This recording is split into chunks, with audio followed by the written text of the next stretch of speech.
Tetapi orang-orang macam Ibn Arabi ni, kalau kita lihat, dia bercakap benda jauh lebih buruk daripada yang dikatakan oleh orang-orang seperti yang ada dalam gambar ni. Orang-orang seperti Abdul Karim Al-Jili. Mereka ni adalah golongan falsafi batini yang telah berjaya berlakon sebagai sufi sunni. Apa bukti saya? Saya kata mudah saja. Nak kenal sufi batini dengan sufi sunni, sufi batini ni dia ada konsep wahdatul wujud. Dia ada konsep martabat tujuh. Dia ada martabat kewujudan. Dia ada konsep insan kamil. Dia ada konsep hakikat Muhammadiyah. Dia ada konsep wali-wali abda, wali-wali kutub dan sebagainya.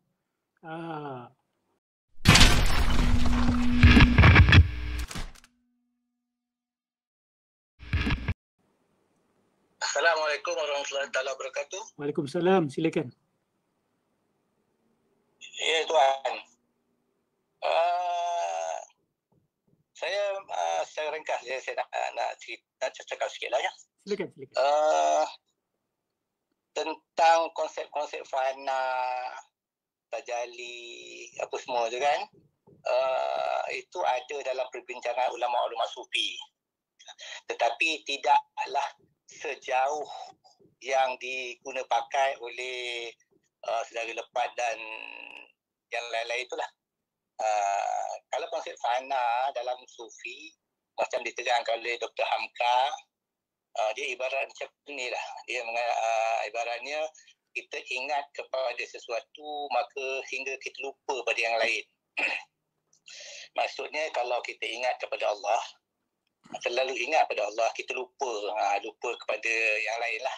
Maksudnya khusyuk, ibarat kata gitu. Itu Hamka ada jelaskan lah. Macam kita kata kalau kita ada masalah, kita ingat masalah kita tu, ingat masalah kita lupa ke lain, lupa nak makan, lupa nak minum begitu. Tetapi geng-geng Lepat ni dia terlalu jauh menafsirkan fana. Fana tu ditafsirkan bersatu dengan Tuhan lah. Sekejap Tuan, ini memang Lepat ada cakap ke? Satu. Yang kedua, macam Ustaz kata tadi, marifat itu ilmu. Saya setujulah. Marifat tu dimaksudkan lebih kurang tahu ataupun kenal, dan ilmu itu pun dimaksudkan dengan marifat jugalah kan. Tetapi marifat yang dimaksudkan oleh sufi yang benar, maksudnya memahami, merasakan tentang makam-makam tawakal, zuhud, khusyuk kan, dirasakan. Itu makrifat.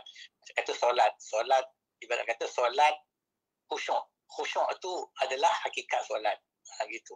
Tetapi yang si Lepat dengan yang lain tu, dia memahamkan makrifat perasaan tentang khusyuk, tawaduk tu dengan akal dia.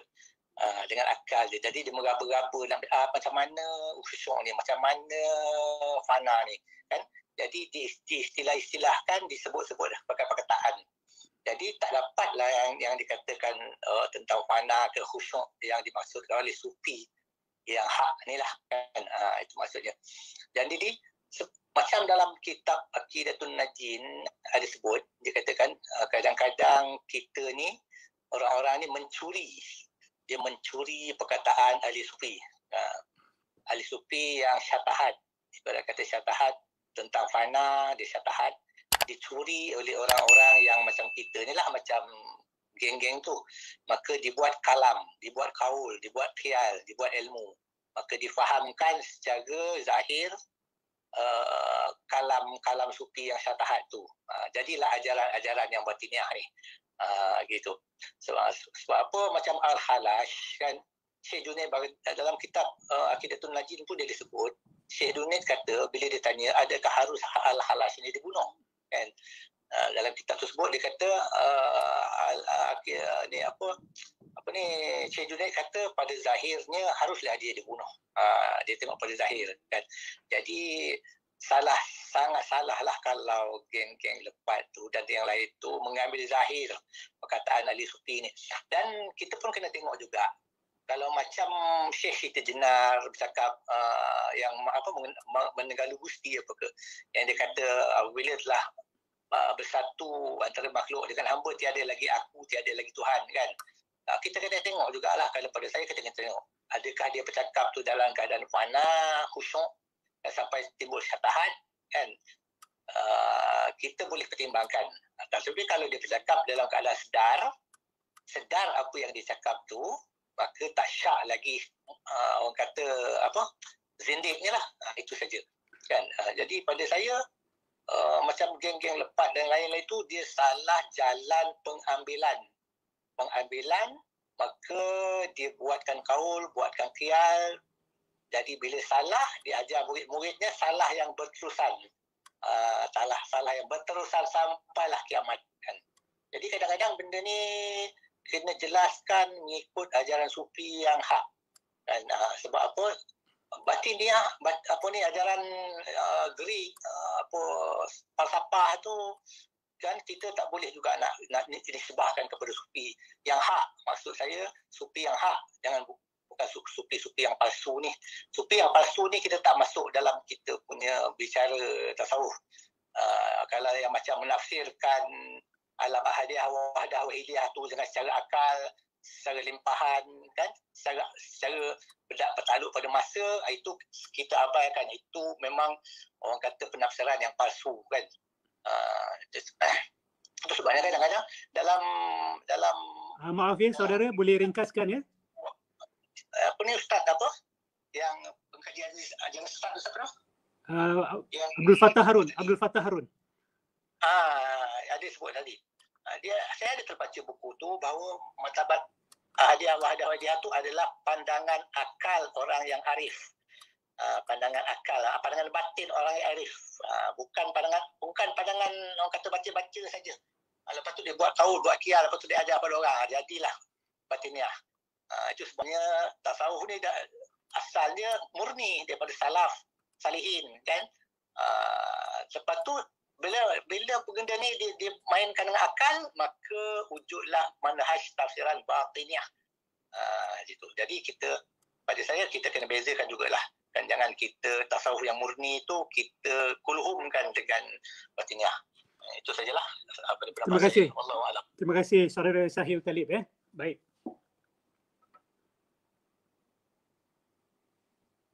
Okey, saya ada respon kepada pandangan saudara Sahil ini. Sebenarnya kalau kita lihat kepada tasawuf ataupun tazkiyah Rasulullah, para sahabat, kita tak jumpa pun konsep fana-fana ni sebenarnya.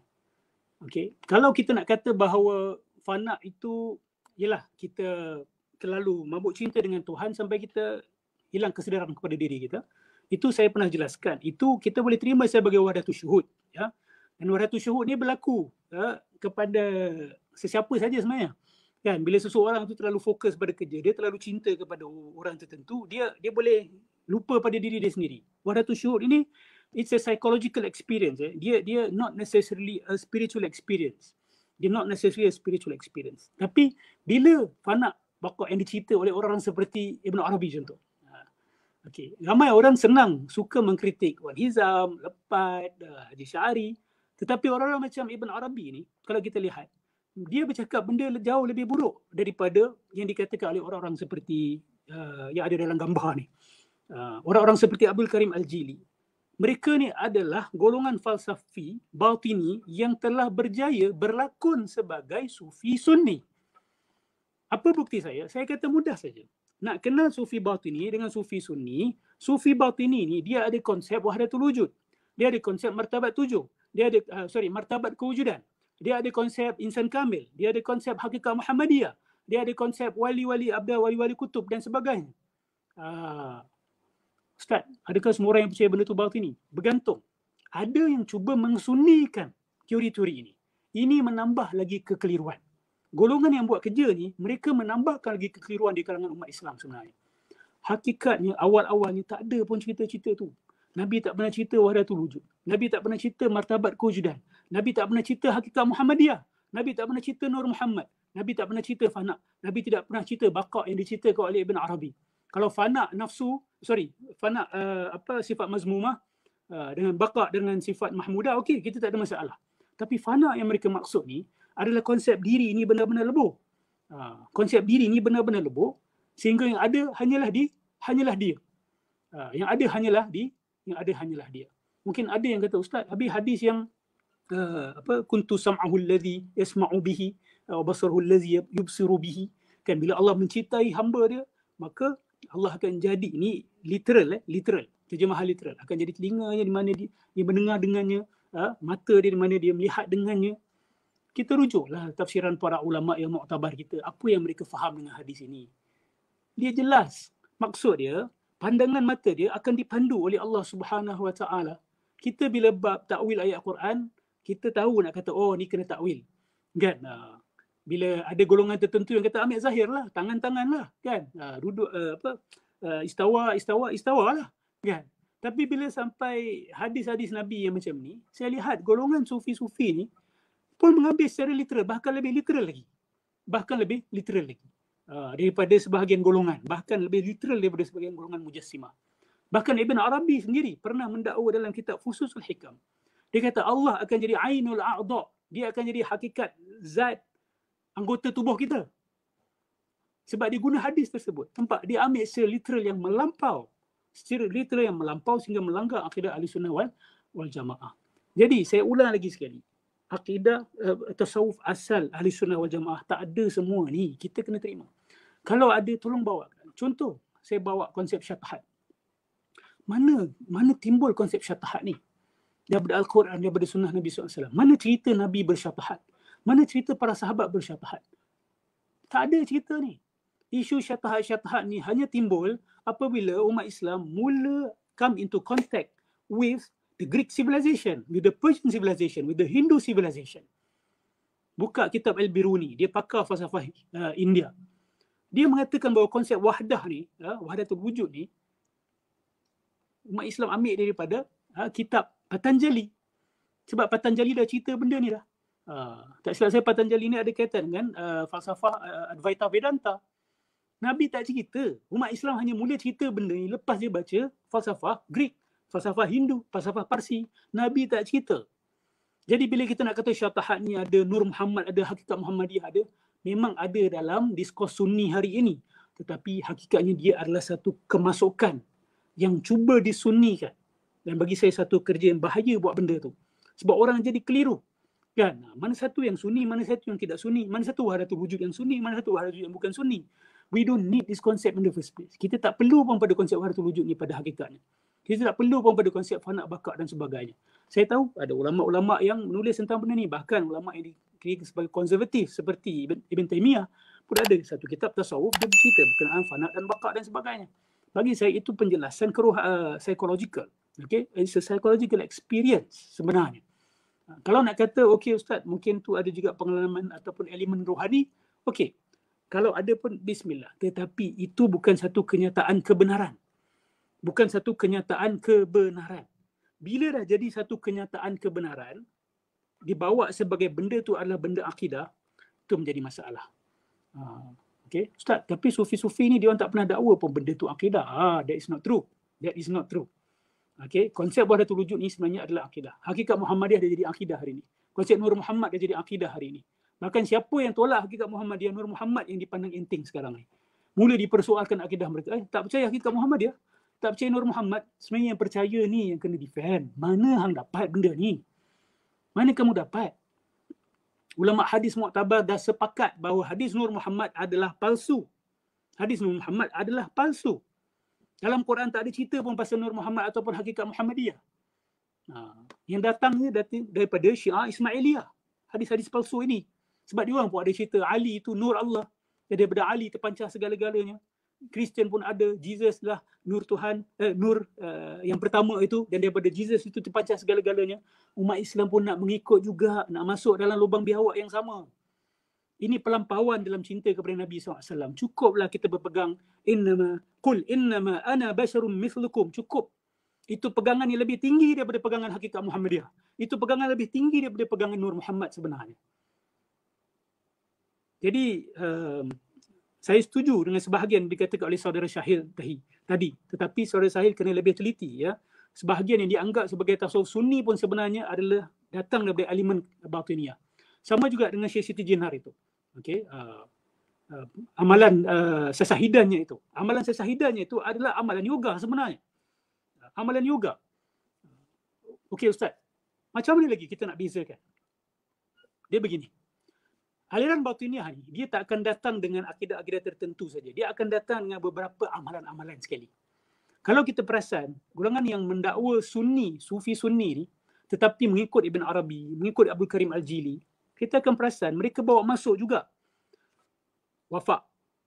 Mereka bawa masuk, mereka ni berlembut dengan sihir. Ibn Arabi kata sihir ni adalah kerja wali-wali. Wali-wali diberikan ilmu sihir dan boleh amal sihir. Apa lagi? Astrologi. Dan kalau kita perasan, golongan yang mendakwa, kami Sufi Sunni, mereka buat angkut sekali semua benda ni. Siapa berani membuktikan kepada saya, wafak dibenarkan dalam Islam, perwafakan ni nak kena faham, perwafakan ni bukan abjad sahaja. Alif equal ni, ba equal ni, sin equal ni, tidak. Perwafakan ni dia datang daripada falsafah wahdatul wujud. Dan konsep tanjim, meramal masa hadapan dengan perbintangan. Ibn Arabi bawa masuk. Mengadakan benda ni. Bila kita periksa, rupa-rupanya dia ni copy paste saja 100% sebenarnya. Dan meletakkan istilah-istilahat Islam ke dalamnya. Kita lihat dalam Neoplatonism ada sebiji benda ni. Lihat dalam Gnosticism ada sebiji benda ni. Mereka pun amalkan benda-benda macam tu. Tu yang saya pelik. Mereka-mereka yang mendakwa Sufi Sunni ni, kenapa pergi amalkan benda ni sekali? You take the whole package but you don't realise it. You actually have taken the whole package but you don't realise it. So instead of mengaku, you cuba untuk twist and turn, cuba sunnikan istilah-istilah ini. Ini yang menimbulkan masalah yang besar sebenarnya. We don't need hakikat Muhammadiyah konsep. We don't need konsep Nur Muhammad untuk meningkatkan cinta kita kepada Nabi SAW. We don't need konsep wahdatul wujud untuk kita beribadah kepada Allah Subhanahu Wa Taala dengan ibadah yang terbaik. Semua manusia boleh capai makam tersebut tanpa kepercayaan kepada wahdatul wujud ini. Jadi itu pegangan saya. Mungkin sebahagian merasakan agak keras, tetapi this is what I believe in.